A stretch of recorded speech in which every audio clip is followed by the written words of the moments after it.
Gold, trusted gold buyers. మీరు తాకట్టు పెట్టిన బంగారాన్ని విడిపించి ఈ రోజు ఉన్న మార్కెట్. విశ్వనాథ్ గారి సినిమాతో ఆయన పరిచయం, రైటర్గా పరిచయం అయినా సరే, వేటూరి గారి ప్రవేశం జరిగే సమయానికి తెలుగు పాట కాస్త ఆధునికత అప్పుడప్పుడే చెందుతూ ఉంది. అంటే తెలుగు సినిమా పాటలో కొంత స్పీడ్ పెరిగింది. కొన్ని పదప్రయోగాలు కొత్తగా వచ్చి చేరుతున్నాయి. అంటే అప్పటిదాకా ఈ పదాలు వాడొచ్చని కొంతమందికి భయం ఉన్న కొన్ని పదాలను కూడా తీసుకొచ్చి వాడుతున్నారు. స్పీడ్ పెరిగింది. ఇలాంటి సమయంలో సినిమా పాటను పట్టుకున్న వేటూరి గారు ఆయన శంకరాభరణం రాశారు, అడవి రాముడు రాశారు. ఈ వేరియేషన్ ఎలా వచ్చింది ఆయనకి? ఒకేసారి ఆ మాస్కి ఎలా అలవాటయ్యారు? అప్పటిదాకా సాహిత్య పరిమాణాలు ఉన్న కుటుంబం, సాహిత్యం గురించి తెలుసు, అన్ని రకాల ప్రక్రియలు చేసేశారు జర్నలిస్ట్గా ఉన్నప్పుడే. కానీ సినిమాలోని ఒక మాస్ పాటను పట్టుకునే ఆ ఫ్లేవర్ ఎలా వచ్చింది ఆయనకి? ఇది ఎలా ఉంటుందంటే అండి, ప్రతి మనిషి ఒక యవ్వనంలోంచే పైకి వస్తాడు. వాళ్ళకంటూ ఒక సర్కిల్ ఉంటుంది. చదివేటప్పుడు స్టూడెంట్స్ కానివ్వండి, తన సహాధ్యాయులు కానివ్వండి, బయట ప్రపంచంలో తిరిగేటువంటి, ఇప్పుడు సినిమాలకు వెళ్తారు, షికార్లకు వెళ్తారు. ఈ అబ్జర్వేషన్ ఒకటి, తన స్నేహితులు వాళ్ళ మనోభావాలు తెలుసుకోవడం ఒకటి. తర్వాత దీంట్లో ఒక రకంగా చెప్పాలంటే ఆయనకి అనేక రకాల ఆస్పెక్ట్స్ రావడానికి కారణం కొంత ముత్యాల రాజా గారితో ప్రయాణం. ఓకే.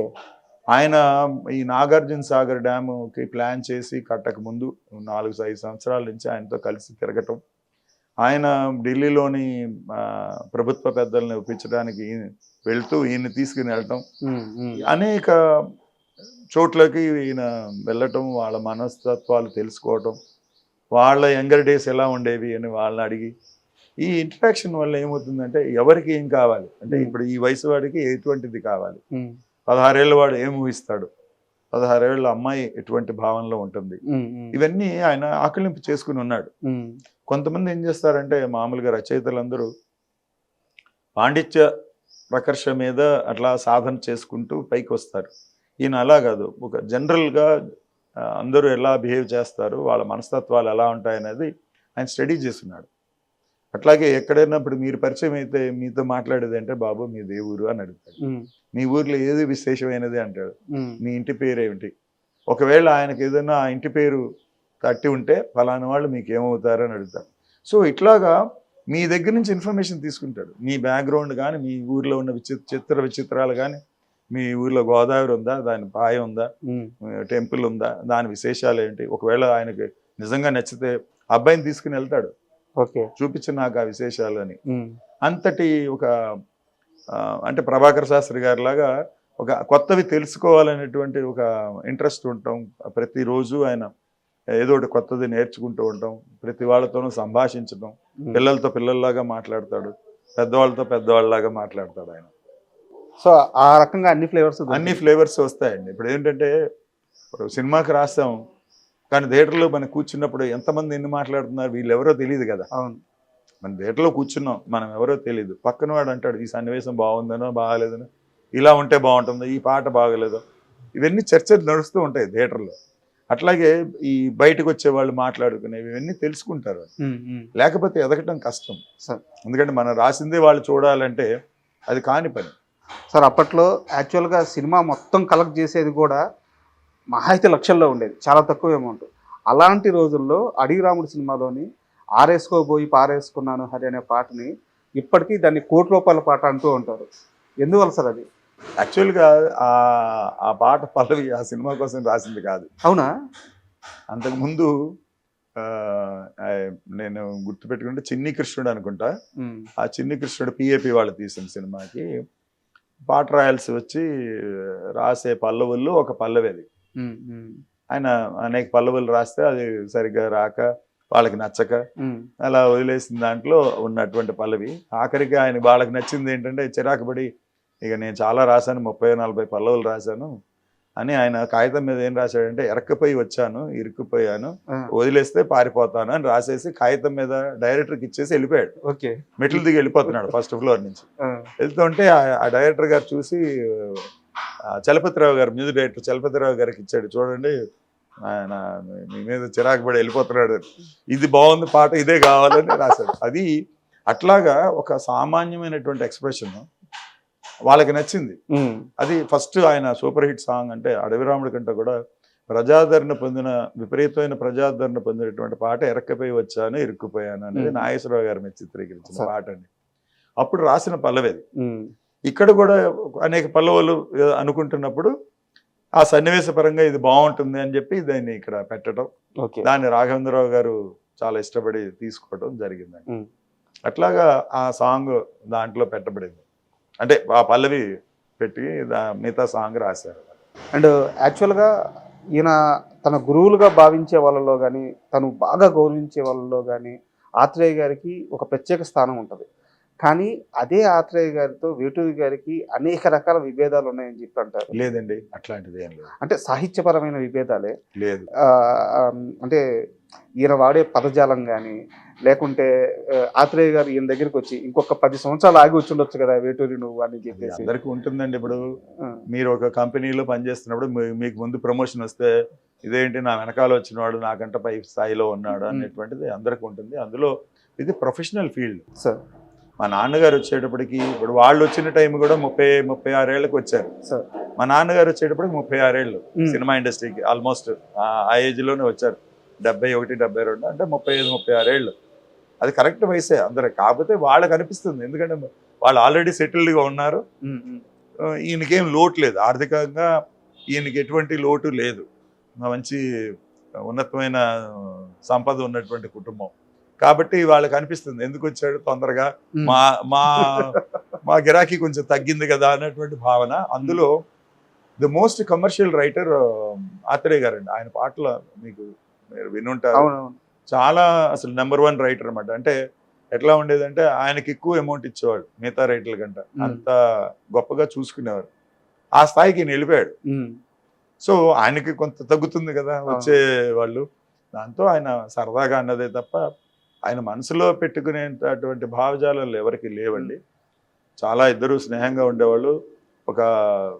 ఆయన కూడా ఒక గురువుగానే భావించాడు. ఆయనతో సరదాగా మాట్లాడిన ఇద్దరు చాలా స్నేహంగా. చాలా సార్లు ఆత్రేయ గారి గురించి చాలా గొప్పగానే చెప్పున్నారు నాన్నగారు. ఆత్రేయ గారు ఒక ఇన్సిడెంట్ చెప్తాను ఆయనకి. అంటే ఆత్రేయ గారు అంటే ఈయనకి ఎంత గౌరవం అంటే,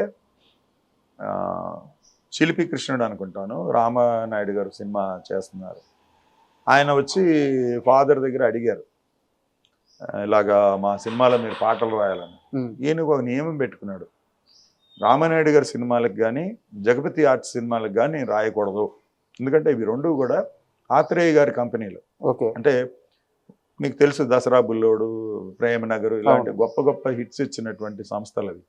సో వాళ్ళ సినిమాలకు నేను రాయకుండా ఉంటాం ఆయనకి క్షేమం, కాబట్టి నేను అటు వెళ్ళకూడదు అని చెప్పి గౌరవం కూడా గౌరవంగానే, అందుకని నేను రాయనండి అని అన్నాడు. ఎందుకు అని అడిగాడు ఆయన రామానాయుడు గారు. ఇవన్నీ ఎడ్యుకేషన్ అండి, ఎవరికైనా ఎప్పటి వాళ్ళకి కూడా రాయను అనే మాట ఎప్పుడు వాడకూడదు. నేను రాయను అంటే ఆయన అడిగాడు ఎందుకు అని. ఇది ఆత్రేయ గారి కంపెనీ, ఇప్పుడు నేను రాస్తే ఆయనకి పాట పోతుంది కదా, మా గురువు గారికి నేను కాదని నేను రాయను, ఆయన చేత రాయించుకోండి అంటే, ఆయన దొరకే కదా మీ దగ్గరికి వచ్చింది, సరే మీరు రాయనంటున్నారు బాగానే ఉంది, ఈ పాట మీరు రాయనన్నారని నేను ఇంకోళ్ళ చేత రాయించాను, అప్పుడు కూడా ఆత్రేయకి లాసే కదా సాంగ్ అన్నాడు. దాంతో ఆయనకి అర్థమైంది సిచ్యువేషన్, ఇది ఎలాగో సాంగ్ బయటికి వెళ్ళేట్టుంది అని చెప్పి, నేను రాసిస్తానండి అలాగే రాస్తాను, కాకపోతే ఆయన పేరు మీదే రావాలి ఆ పాటలు, ఆ పారితోషికం ఆయనకే ఇవ్వాలి, ఇది మీకు ఓకే అంటే రాస్తాను. దాంతో ఆయన ఒప్పుకున్నాడు. ఇప్పుడు ఈయన ఫామ్లో ఉన్నాడు, మంచి మాట చెల్లుబడి అవుతుంది ఆయన రాసింది కాబట్టి ఆయన ఒప్పుకున్నాడు. ఆయనకి ఒక స్టడీ, ఓహో ఇంత ప్రేమిస్తున్నాడు ఆత్రేయనని. సో ఈయన రాశాడు, 2 పాటలు మంచి హిట్ సాంగ్స్ అయినా ఆయన పేరు మీదే వచ్చినాయి. ఆయనకి డబ్బులు వెళ్ళినాయి. వెళ్ళిన తర్వాత ఫాదర్ దొరక్క ఆయన ఇంటికి వచ్చాడు.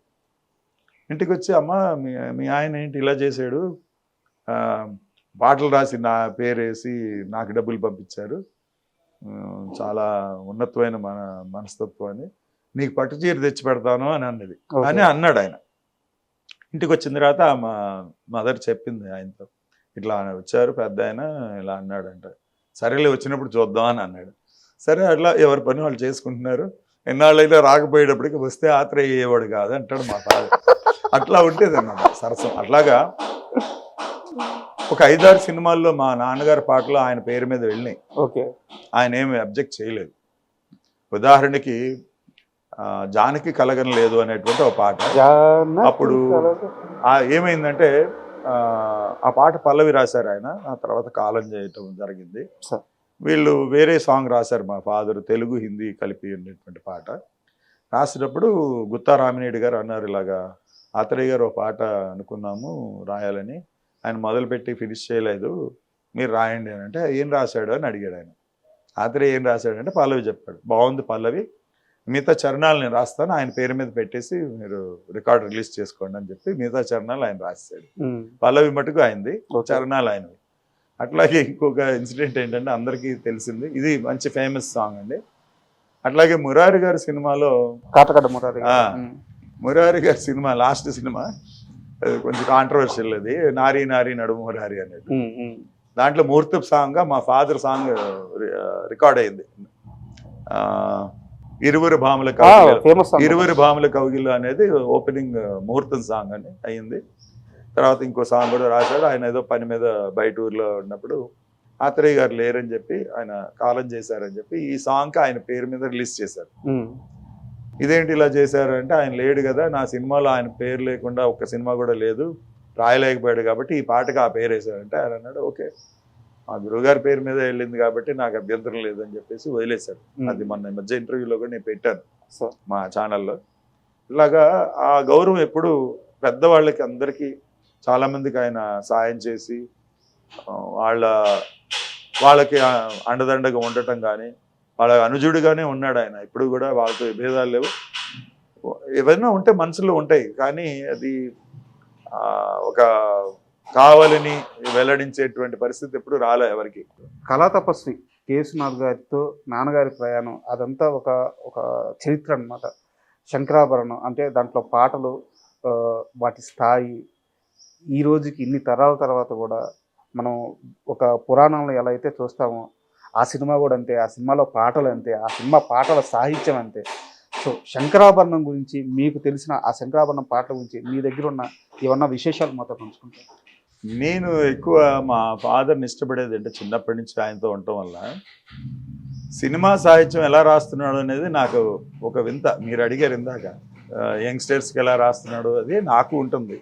ఇప్పుడు నేను కుర్రాడినైనా ఆ రోజుల్లో నాకు లేని అవగాహన పెద్దవాడైన మా తండ్రి గారికి ఉన్నదే, అంత ఆకలింపు చేసుకుని దాన్ని వ్యక్తీకరిస్తున్నాడు అనేటువంటి ఒక వింత, అది కొత్తగా ఉండేది నాకు. ఏమిటి ఇలాంటివి కూడా రాస్తున్నాడు అయినా అని. యాక్చువల్గా నాకు నచ్చినటువంటి అంటే మా శ్రీకాకుళం చిన్నది కనుక మీరు ఎప్పుడైనా వీలైతే వినండి, దాంట్లో ఉన్న సాహిత్యం ఆయన వేటూరి సుందరరామూర్తి గారు, మిగతా పాటలో ఉన్నది కమర్షియల్ వేటూరి సుందరరామూర్తి. సో ఆ స్థాయితో పోల్చుకుంటే శంకరాభరణం ఓకే. సో ఆయన శంకరాభరణం జస్ట్ ఓకే, అబ్బా జస్ట్ ఓకే. అంటే ఆయన అంటే కుటుంబ నేపథ్యం కానివ్వండి, ఇంకోటి కానివ్వండి, మా మామగారి ద్వారా ఆయనకు వచ్చినటువంటి భక్తి, ఆ భక్తి పార్వశ్యమ, భక్తి తత్పరత కానీ, ఆ భావ ప్రకటన కానీ, ఆయనకి ఇష్టమైన వాళ్ళు త్యాగరాజస్వామి, అన్నమయ్య చాలా ఇష్టం వాళ్ళిద్దరు. మిగతా అందరూ కూడా మన రామదాస్ కీర్తనలు కానీ ఇవన్నీ ఆయన కంటతా వచ్చు. అలాగే పోతన గారు అంటే చాలా ఇష్టం. ఇవన్నీ ఆయన మనసులో ఎప్పుడూ వెళ్తూ ఉంటాయి. అంటే ఆయన ఎప్పుడూ కూడా ఒంటరివాడు. అందరూ అంటారు ఆరేసుకోపోయి పారేసుకుంటారు, కానీ ఆయన ఒంటరివాడు. అది బయట వాళ్ళ కోసం ఆయన చేసే పనే, కానీ ఆ పని అయిపోయిన మరునిమిషం ఆయన ఒంటరివాడే. అది ఒక మనస్థితి ఆయనది. ఆయన అంటే నేనేమిటి, నేను ఎక్కడి నుంచి వచ్చాను, ఎటు వెళ్తున్నాను, ఎందుకు ఇవన్నీ చేస్తున్నాను, ఎందుకు చెయ్యాలి, ఇదే ఆలోచించుకుంటూ ఉంటాడు ఆయన ఒంటరిగా ఉంటే. సో ఆ భావం నుంచి బయటపడటానికి నలుగురితో కలిసి ఉంటాం. ఇది ఒక వేదాంతపరమైన చర్చ.